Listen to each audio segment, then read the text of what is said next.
సంతోషించు, నా ప్రభు వస్తున్నాడు, రాబోతున్నాడు, నన్ను తీసుకుని వెళ్తాడు ఆయనతో పాటు అని సంతోషం గలవారే, సంతోషించుచు శ్రమయందు ఓర్పు గలవారే. శ్రమయందు ఏముండాలంట? ఓర్పు గలవారే, ప్రార్థన యందు పట్టుదల కలిగి ఉండుడి. ఎన్ని విషయాలు వచ్చినాయి ఇందులో? పౌలు చెప్పిన మాటల్లో మొట్టమొదటిగా ఆసక్తి విషయంలో మాంజీలు కాక, అంటే సోమరపోతులుగా ఉండకుండా కష్టపడి పనిచేసే వాళ్ళ ఉండండి, ఫస్ట్ పాయింట్. రెండోది ఆత్మయందు తీవ్రత గలవారే ప్రభువుని సేవించండి. మూడోదిగా నిరీక్షణ గలవారే సంతోషించుచు. నాలుగోదిగా శ్రమయందు ఓర్పు గలవారే. ఐదోదిగా ప్రార్థన యందు పట్టుదల కలిగి యుండుడి. ఇక్కడ ప్రార్థన ఎడల పట్టుదల కలిగి ఉండుడి. సో ప్రార్థించే వారిలాగా ఉండాలంటాడు.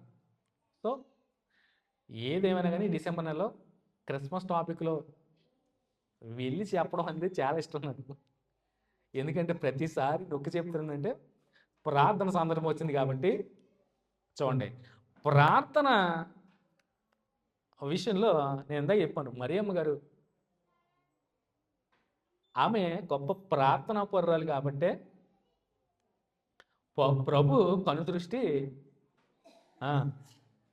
పరలోక నుంచి మరి మీద పడింది ఖచ్చితంగా. నజరేతులో స్త్రీ లేక కాదు, అంతకుమించి కన్యక లేక కాదండి, ఉన్నారు. కానీ ఆమె ప్రార్థనా పరురాలు. మరియా ప్రార్థనా పరురాలు కాబట్టే పరలోకం నుంచి కనుదృష్టి మరి మీద పడగానే దేవదూత ఇంట్లోకి వచ్చేసింది, లోపలికి వచ్చి చూసింది. బహుశా ఆమె ప్రార్థించుకుంటుందేమో, రాయబడలేదు. కానీ దేవుని దూత ఆమె ఇంటిలోనికి ప్రవేశించినట్టు రాయబడింది.